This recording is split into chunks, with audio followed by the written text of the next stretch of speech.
Hello everyone, welcome back to the channel. In this video, we are going to discuss Himachal Pradesh current affair for the month of May. ये जो मई month का है part 1 है. इसके अलावा भी एक पार्ट आएगा क्योंकि ये बहुत ज़्यादा लंबी वीडियो हो जानी थी, इसीलिए मैंने इस वीडियो को 2 पार्ट में डिवाइड किया है. तो लेट्स स्टार्ट. सो जो ये करंट अफेयर है उसका सोर्स है गिरिराज हिमाचल. तो ये गिरिराज हिमाचल एक साप्ताहिक पत्रिका है जो हिमाचल प्रदेश गवर्नमेंट द्वारा हर सप्ताह बुधवार को प्रकाशित की जाती है. तो इसमें जो इम्पोर्टेंट न्यूज़ है हिमाचल से रिलेटेड उसका हम करंट अफेयर देखेंगे. तो गिरिराज हिमाचल में जो हिमाचल से रिलेटेड पहली न्यूज़ थी वो थी legal recognition of cannabis cultivation. अब ये देख के आपके मन में सवाल आ रहा होगा कि क्या हिमाचल में भांग की खेती को कानूनी मान्यता मिल गई या इसका क्या स्टेटस है. तो हम ये सब इस न्यूज़ को हम डिटेल में स्टडी करेंगे. Legal recognition of cannabis cultivation, bhang की खेती को मिलेगी कानूनी वैधता. ये कानूनी वैधता किस एक्ट के तहत मिलेगी? ये मिलेगी NDPS एक्ट के तहत. NDPS इसकी फुल फॉर्म क्या है? नारकोटिक्स ड्रग एवं साइकोट्रोपिक सब्सटेंसेस. इसमें हम देखेंगे कि NDPS एक्ट के तहत भांग का क्या स्टेटस है. संसद ने वर्ष 1985 में भांग को NDPS अधिनियम के अंतर्गत परिभाषित किया, जिसके अंतर्गत भांग के पौधे से रेजिन और फूलों को निकालने पर प्रतिबंध लगाया गया. परंतु यह कानून भांग की खेती की विधि और औषधीय एवं वैज्ञानिक उद्देश्य से इसके अधिकतम प्रयोग पर प्रकाश डालता है. तो इस एक्ट के तहत हिमाचल में भांग की खेती को कानूनी वैधता देने की बात की जा रही है. अभी इसको कानूनी वैधता मिली नहीं है, बल्कि अभी इसके लिए 5 सदस्यीय कमेटी नियुक्त की गई है.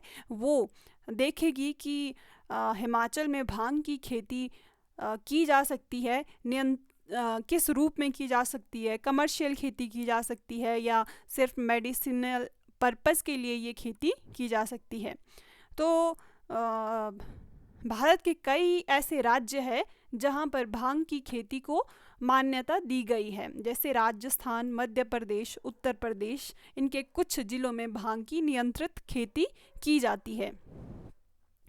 और अगर आपसे पूछे कि भांग की खेती को कानूनी वैधता किस स्टेट ने सबसे पहले दी थी, तो ये दी थी उत्तराखंड ने वर्ष 2017 में. अब सरकार ऐसा क्यों कर रही है? एक तो जो सरकार है वो राजस्व जुटाने के लिए इस दिशा में कदम उठाने का प्रयास कर रही है, और औषधीय गुणों के कारण भी ये जो कैनबिस कल्टीवेशन है रोगियों के उपचार में ये लाभप्रद है और इसका औद्योगिक क्षेत्र में भी उपयोग किया जा सकता है. जैसे हिमाचल में फार्मास्यूटिकल इंडस्ट्री का कंट्रीब्यूशन बहुत ज़्यादा है, तो इस दिशा में ये legal recognition of cannabis cultivation फ़ायदा दे सकता है. और दूसरा ये कि अभी तक हिमाचल में कैनबिस कल्टीवेशन इल्लीगल है, लेकिन दूर दराज के क्षेत्रों में आज भी भांग की खेती की जाती है. अगर इसको लीगल रिकॉग्निशन मिल जाता है तो इसकी नियंत्रित खेती की जाएगी, और अगर जो इसका दुरुपयोग होता है उसको हम रोक पाएंगे. तो ये इन सभी तथ्यों को देखकर सरकार हिमाचल में भांग की खेती को कानूनी वैधता देने का. अगला जो इम्पोर्टेंट न्यूज़ था गिरिराज हिमाचल में वो था शिवा परियोजना से रिलेटेड. अब आपको बताना है कि शिवा परियोजना किससे संबंधित है, एग्रीकल्चर से, हॉर्टिकल्चर से या मैन्युफैक्चरिंग से. तो इसका सही जवाब है ये रिलेटेड है हॉर्टिकल्चर से। तो ये किसकी सहायता से चलाई जा रही है हिमाचल प्रदेश में? ये एशियन डेवलपमेंट बैंक। इसका मुख्यालय कहाँ है ये आपको बताना है।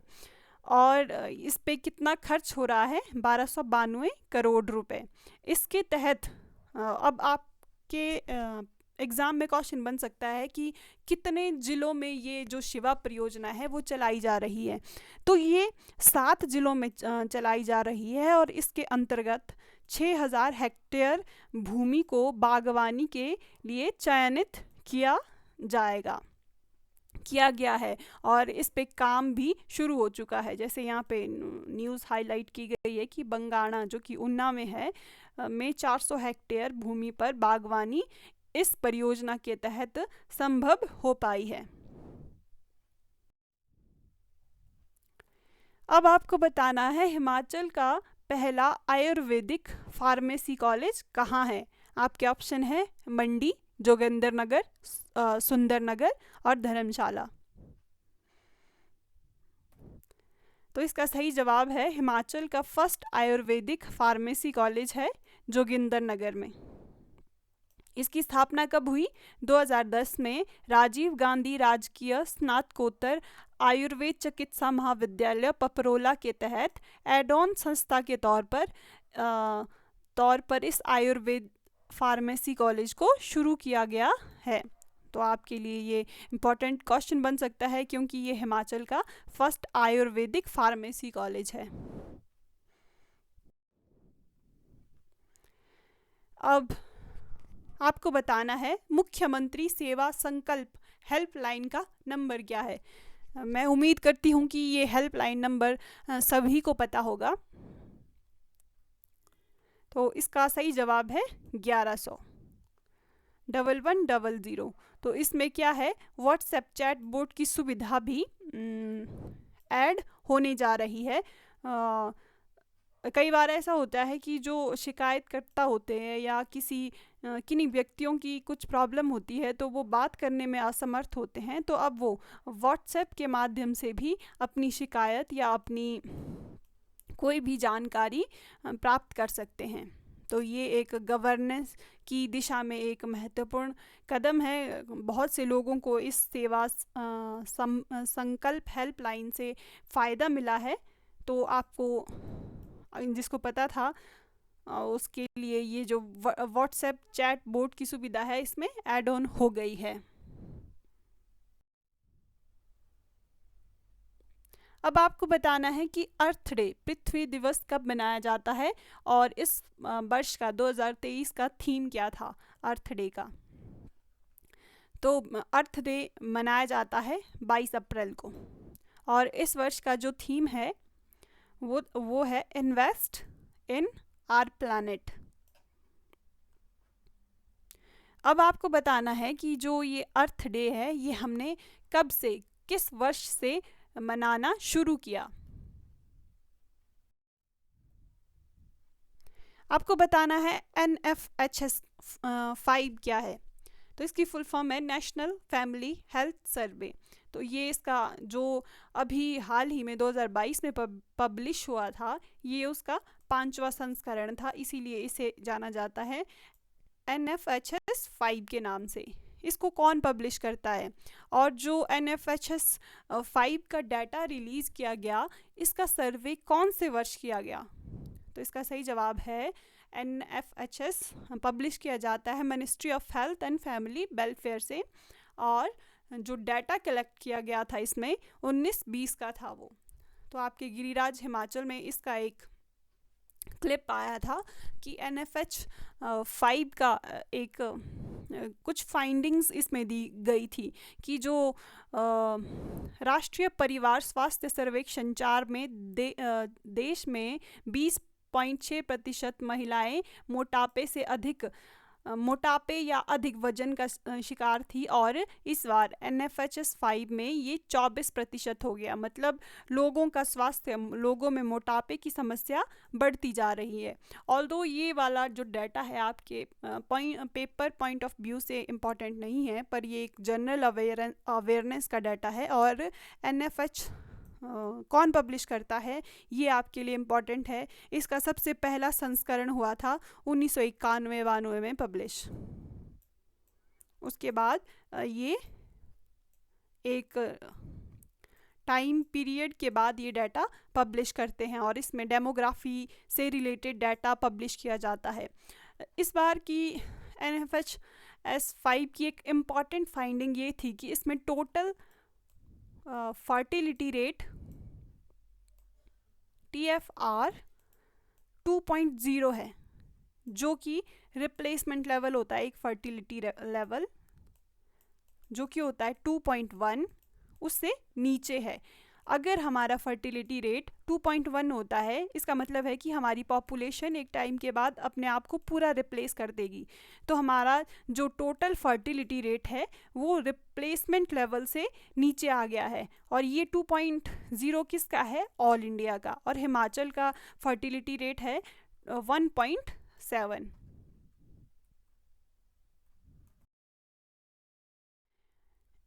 एक जनरल नॉलेज के लिए आपके लिए क्वेश्चन था इसमें, गिरिराज हिमाचल में साइबर नाइफ क्या है? तो डायरेक्ट आपके पेपर में पूछा जा सकता है साइबर नाइफ क्या है। साइबर नाइफ प्रणाली विकिरण चिकित्सा के उपयोग द्वारा कैंसर और बिना कैंसर वाले ट्यूमर के लिए एक चीर फाड़ रहित उपचार है। मतलब ये ट्यूमर निकालने के लिए एक, जिसको बोलते हैं ना लेज़र सर्जरी, तो उसको जिसकी सहायता से लेज़र सर्जरी की जाती है ट्यूमर की, उसे कहते हैं साइबर नाइफ।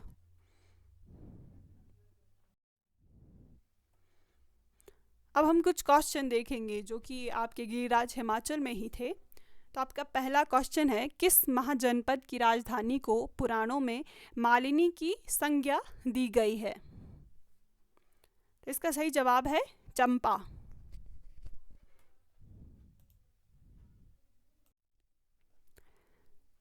हमारा अगला क्वेश्चन है, नचिकेता और यम के बीच सुप्रसिद्ध संवाद किस उपनिषद में उल्लेखित है? तो ये है कठोपनिषद। कठोपनिषद।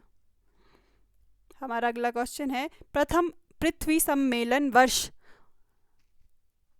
1992 में कहाँ आयोजित किया गया था? मैंने पूछा था कि हम अर्थ डे कब से मनाना शुरू करते हैं, तो इसके लिए हुआ था सबसे पहले सबमिट, इसे अर्थ सबमिट के नाम से जाना जाता है। ये 1992 में हुआ था और ये कहाँ हुआ था? रियो डी जनेरियो, ब्राज़ील में। इसे रियो सबमिट के नाम से भी जाना जाता है। ग्रीन इंडेक्स किसके द्वारा विकसित किया जाता है? United Nation Environment Programme. ये बताता है कि कौन सा देश क्लाइमेट चेंज को टैकल करने के लिए कितना काम कर रहा है, उसके हिसाब से इसमें रैंकिंग दी जाती है। अंतर्राष्ट्रीय टाइगर दिवस कब मनाया जाता है? 29 जुलाई को। भारत का जैव मंडल आरक्षित क्षेत्र शीत मरुस्थल कहाँ स्थित है? तो हिमाचल प्रदेश में ये स्थित है। कहाँ पर? लाहौल स्पीति। मनुष्य की लाल रक्त कोशिका का जीवन काल कितना होता है? रेड ब्लड सेल का जीवन काल 20 दिन। हमारा अगला क्वेश्चन है, वायुयान को बनाने के लिए कौन सी धातु का प्रयोग किया जाता है? तो इसका जवाब है एल्यूमिनियम। अब आप बताएंगे वायुयान को बनाने के लिए एल्यूमिनियम का प्रयोग ही क्यों किया जाता है? तो इसका प्रयोग इसीलिए किया जाता है क्योंकि एल्यूमिनियम सबसे हल्की धातु होती है। अगला क्वेश्चन है, भारत में कर्मचारियों के महंगाई भत्ते निर्धारित करने का आधार क्या है? तो आपका ऑप्शन है यहाँ पे CPI है या WPI है। तो ये है CPI, कंज्यूमर प्राइस इंडेक्स, उपभोक्ता मूल्य सूचकांक। विश्व में प्राकृतिक, यहाँ पे टाइप नहीं हुआ, विश्व में प्राकृतिक रबड़ आना था। यहाँ पे रबड़ का उत्पादक कौन सा देश है? तो वो है थाईलैंड। संयुक्त राज्य अमेरिका का राष्ट्रीय खेल क्या है? बेसबॉल। आपको बताना है कि इंडिया का राष्ट्रीय खेल क्या है। हमारा अगला क्वेश्चन है, मदर टेरेसा द्वारा स्थापित धर्म संघ क्या कहलाता है, जिसके लिए मदर टेरेसा को नोबेल पुरस्कार से भी नवाजा गया था। तो वो धर्म संघ का नाम था मिशनरीज ऑफ चैरिटी। बड़ा खड़ा चोटी हिमाचल प्रदेश के किस जिले में है, तो ये है चंबा में। शिमला स्थित राष्ट्रपति निवास को किस नाम से जाना जाता है, तो ये जाना जाता है रिट्रीट के नाम से। अब जो हमारा दूसरा गिरिराज न्यूज़पेपर आया था वो 10 मई को आया था। अब हम उसमें जो न्यूज़ थी वो देखेंगे।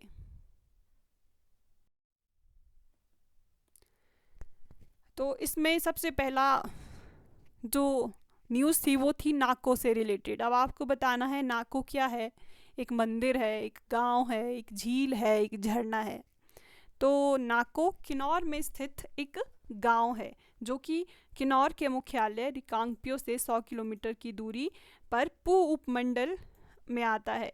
अब आपको यहाँ पे आपके मन में एक क्वेश्चन आ रहा है कि सिर्फ नाको को ही गिरिराज हिमाचल में क्यों दिया गया। ये क्वेश्चन आपके दिमाग में अगर अभी नहीं आ रहा है तो आना चाहिए।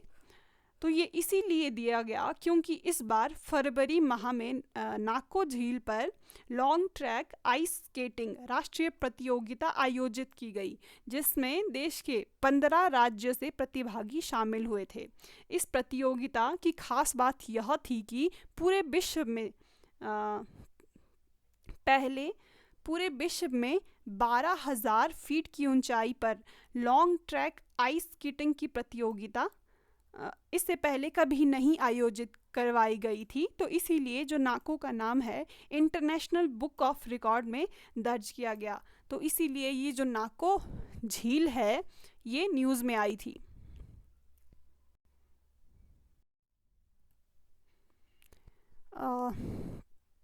अगला जो टॉपिक था गिरिराज हिमाचल में वो था इनकम इनइक्वालिटी से रिलेटेड। अब आपके मन में अगर इस तरह का कभी सवाल आता है कि इनकम इनइक्वालिटी बढ़ रही है या कम हो रही है, तो इसके ऊपर एक आर्टिकल था। अगर आप इसको खुद भी पढ़ना चाहे तो मुझे नहीं पता ये कितना विजिबल होगा वीडियो में, बट आप 10 मई का गिरिराज हिमाचल डाउनलोड करके इसको पढ़ सकते हैं। तो इसमें क्या बताया था, national council for applied economics research की रिपोर्ट में देश के 20% धनी लोगों के पास देश की कुल आय का 53.2% हिस्सा है, जबकि नीचे के 40% लोगों के पास कुल आय का केवल 5.3% भाग है। अगर आप ऐसे डिस्क्रिप्टिव एग्ज़ाम की तैयारी कर रहे हैं तो ये वाला फैक्ट आपके लिए इम्पॉर्टेंट हो सकता है। और यहाँ पे एक और फाइंडिंग है, एकाधिकार जांच आयोग के अनुसार देश की 1536 कंपनियाँ 75 परिवारों के नियंत्रण में हैं। अखिल भारतीय ऋण और निवेश सर्वेक्षण ये आरबीआई पब्लिश करता है कि रिपोर्ट 2018 के अनुसार देश के 10% धनी लोगों के पास देश की दौलत का 54.98% था और नीचे के 50% लोगों के पास 5.65% था। तो देखिए कि हमारे देश में कितनी इनकम इनइक्वालिटी है। तो अगर आपको कभी साबित करना हो तो अगर आप इस तरह के तथ्य देंगे तो आपका आंसर ज़्यादा इफ़ेक्टिव लगेगा, क्योंकि जो इनकम इनइक्वालिटी है हमारे संविधान में दिए गए हैं DPSP directive principle of state policy. तो उसमें भी जो आर्टिकल 37 है, 38, 39 में साफ लिखा है कि लोगों के लिए आर्थिक सामाजिक न्याय सुनिश्चित करना और भारत को कल्याणकारी राज्य के रूप में स्थापित करना राज्य की जिम्मेदारी है। अब ये न्यूज़ आपका रिलेटेड है शिमला के एमसी इलेक्शन से। हाल ही में शिमला के म्यूनसिपल कॉरपोरेशन में इलेक्शन हुए हैं। वहाँ पे 34 सीटों में से 24 सीटें कांग्रेस ने जीती है। ऑल्दो ये फैक्ट आपके लिए बहुत ज़्यादा इम्पॉर्टेंट नहीं है, पर यहाँ पे आपके लिए जो इम्पॉर्टेंट है, इन 24 सीटों में जो 21 सीटें हैं वो महिलाओं ने जीती है, जिसमें से 14 कांग्रेस 14 सीटों पर कांग्रेस की महिला प्रत्याशी जीती हैं और भाजपा की 7 महिलाएं प्रत्याशी जीती हैं। अब यहाँ पे उल्लेखनीय है कि स्थानीय निकाय चुनावों में महिलाओं को चुनावों के लिए 50% आरक्षण दिया गया है, जो कि एक महिला सशक्तिकरण का एक अच्छा उदाहरण है। और इस उदाहरण के कारण ही जो एमसी शिमला में है, इतना अच्छा रिप्रेजेंटेशन महिलाओं का सामने आया है। अब हमने ये टॉपिक वैसे पहले भी डिस्कस किया था, एचपी शिवा परियोजना। मेरा यहाँ पे इसको दोबारा से लाने का उद्देश्य ये है कि हर एक गिरिराज में इस परियोजना के तहत कुछ ना कुछ आ ही रहा है, मतलब ये काफ़ी इम्पॉर्टेंट है, तो इसको हम एक बार फिर से देखेंगे। तो शिवा परियोजना किसकी सहायता से चलाई जा रही है? एशियन डेवलपमेंट बैंक की सहायता से। और इसमें कितना रुपया खर्च किया जा रहा है? 1292 करोड़। और इसमें कितने जिलों को कवर किया जा रहा है? 7 जिलों को। या तो आप इन 7 जिलों को याद कर दीजिए, या फिर जो 5 जिले बच रहे हैं उनको याद कीजिए, और ये सोच के याद कीजिए कि वो इस परियोजना में सम्मिलित अभी नहीं है। और इसमें 28 विकास खंडों, 162 सिंचाई योजनाओं के माध्यम से 6000 हेक्टेयर क्षेत्र को 400 बागवानी क्लस्टरों में विकसित किया जाएगा। और इसमें क्या है, 60 लाख फल पौधरोपण का लक्ष्य रखा गया है। आपके लिए इम्पोर्टेंट ये है, ये कौन से 7 जिले हैं और इसमें कितना क्षेत्र लाने की बात की गई है, और ये किसकी सहायता से चलाया जा रहा है, और ये किससे संबंधित है। Himachal as green energy state. आपने अगर हिमाचल प्रदेश का इस साल का बजट देखा है तो उसमें ये बताया गया है कि हिमाचल प्रदेश को 31 मार्च 2026 तक भारत का प्रथम हरित ऊर्जा राज्य बनाने के लिए टारगेट निश्चित किया गया है कि हम 31 मार्च 2026 को हिमाचल बनेगा भारत का प्रथम ऊर्जा राज्य। तो ये किस तरह से बनेगा? एक तो हम यहाँ पे जो रिन्यूएबल एनर्जी रिसोर्सेज है उनका प्रयोग करेंगे, और दूसरा जो हम फ्यूल के रूप में यूज़ करेंगे वो हाइड्रोजन को यूज़ करेंगे। तो इसके लिए हिमाचल सरकार ने इंडिया ऑयल लिमिटेड के साथ एक समझौता किया है, जो कि तराशेगा कि हाइड्रोजन एनर्जी को हम किस तरह से हिमाचल में यूज़ में लाएंगे। अब ये एक योजना है स्वर्ण जयंती आश्रय योजना। आपको बताना ये किससे संबंधित है। ये जो हमारे आपके ऑप्शन है कि जो SC/ST कम्युनिटी है उनके उत्थान के लिए है, या घर बनाने से रिलेटेड है, या सिंचाई सुविधा से रिलेटेड है। तो ये किससे रिलेटेड है? घर बनाने से संबंधित। इसमें क्या है, सरकार घर बनाने के लिए 1.5 लाख रुपए देती है, और ये 2 किस्तों में दिए जाते हैं।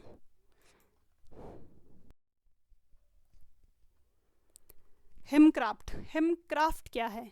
तो हिमक्राफ्ट हस्तशिल्प तथा हथकरघा उत्पादों के लिए एक नए ब्रांड के रूप में वैश्विक बाजार में पहचान दिलाने तथा हिमक्राफ्ट को प्रोत्साहन प्रदान करने के लिए विपणन रणनीति विकसित करने पर विचार कर रही है।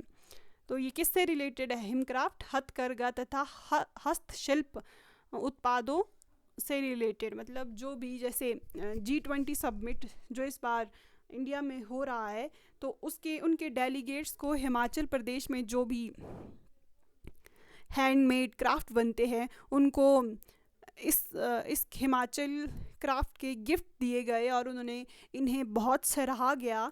तो इस मुद्दे को देखते हुए, क्योंकि हिमाचल प्रदेश में इसकी अच्छी संभावनाएं हैं, तो इसके लिए एक ब्रांड डेवलप करने की सरकार की स्कीम है।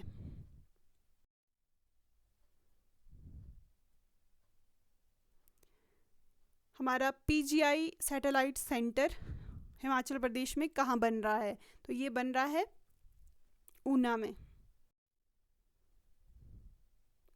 अब हमारे फिर से कुछ क्वेश्चन हम डिस्कस करेंगे। अनाज गुरु के नाम से हिमाचल प्रदेश के किस देवता को जाना जाता है? तो ये जाना जाता है त्रिलोकीनाथ को। इनका मंदिर कहाँ है? लाहौल स्पीति में। भूचन हिमाचल प्रदेश के किस भाग का नृत्य है? पिन घाटी का है ये।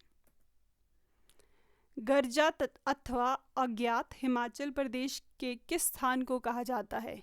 ये लाहौल स्पीति को कहा जाता है। क्षेत्रफल की दृष्टि से हिमाचल देश में किस स्थान पर आता है? हिमाचल आता है 17वें स्थान पर। चंबा का कौन सा मेला रानी के याद में मनाया जाता है? तो ये मनाया जाता है सूही मेला। इसमें सिर्फ महिलाओं और बच्चों को जाने की अनुमति होती है। ऋग्वेद के सर्वाधिक सूक्त किस देवता को समर्पित है? तो ये समर्पित है इंद्र देवता को। बंगाल विभाजन को किसने निरस्त किया था? Lord Hardinge. केंद्र प्रशासित प्रदेश लक्षद्वीप के न्यायिक क्षेत्र का सुचालन का कार्य कौन सा न्यायालय करता है? मतलब लक्षद्वीप से रिलेटेड जितने भी काम होते हैं वो किस हाई कोर्ट में देखे जाते हैं? वो देखे जाते हैं केरल हाई कोर्ट में। सिंधु नदी का उद्गम स्थल कहाँ है? मानसरोवर झील, तिब्बत में। बुल एवं बियर किस से संबंधित है? ये संबंधित है शेयर बाजार से। इलेक्ट्रॉन वोल्ट किस भौतिक राशि का मात्रक है? तो ये मात्रक है ऊर्जा का। मतलब ऊर्जा को हम किस में मापते हैं? इलेक्ट्रॉन वोल्ट में। भारत के प्रथम टेस्ट क्रिकेट कप्तान कौन थे? ये थे सीके नायडू जी। तो इसीलिए जो क्रिकेट में सीके नायडू कप भी खेला जाता है। वैज्ञानिक विधि विटिकल्चर किसके उत्पादन से संबंधित है? तो ये संबंधित है अंगूर के उत्पादन से। डेटा किस शब्द का बहुवचन है? तो ये है डेटम। डेटम एक सिंगुलर वर्ड है और डेटा इसका प्लूरल वर्ड है। कोई ईर घाट तो कोई बीर घाट, इसका अर्थ क्या हुआ? तालमेल ना होना। और इसमें एक आपके लिए टॉपिक था, ब्लू चिप स्टॉक क्या होते हैं?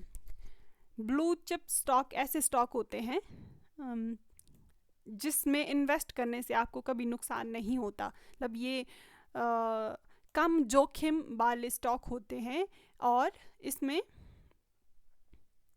ये जो कंपनियां होती है ये या तो ऋण मुक्त होती है अथवा इनके पास ऋणों को भुगतान करने के लिए पर्याप्त पूंजी होती है। मान लीजिए शेयर मार्केट में अप्स एंड डाउन आते हैं, तो अगर आपने ब्लू चिप स्टॉक में इन्वेस्ट किया है तो आपका जो पोर्टफोलियो है वो बहुत कम प्रभावित होता है, क्योंकि ये बहुत प्रभावशाली स्टॉक होते हैं। इनका मार्केट कैपिटलाइजेशन बहुत स्ट्रांग होता है और ये अपने जो अंशधारक शेयर होल्डर होते हैं उनको नियमित डिविडेंड मतलब लाभांश उपलब्ध कराने में सक्षम होते हैं। ये देखिए, इसमें बाजार की विपरीत परिस्थितियों का बहुत ही कम असर होता है। उत्तम गुणवत्ता से युक्त उत्पाद और सेवाओं की आपूर्ति करने वाली कंपनियों के ये स्टॉक विशाल वितरण नेटवर्क से संबंध होते हैं। और इसमें क्या होता है, ज़्यादातर हम लॉन्ग टर्म के लिए इन्वेस्ट करते हैं, क्योंकि इसमें रिटर्न तो मिलता है पर जल्दी नहीं मिलता है, इसमें टाइम लगता है।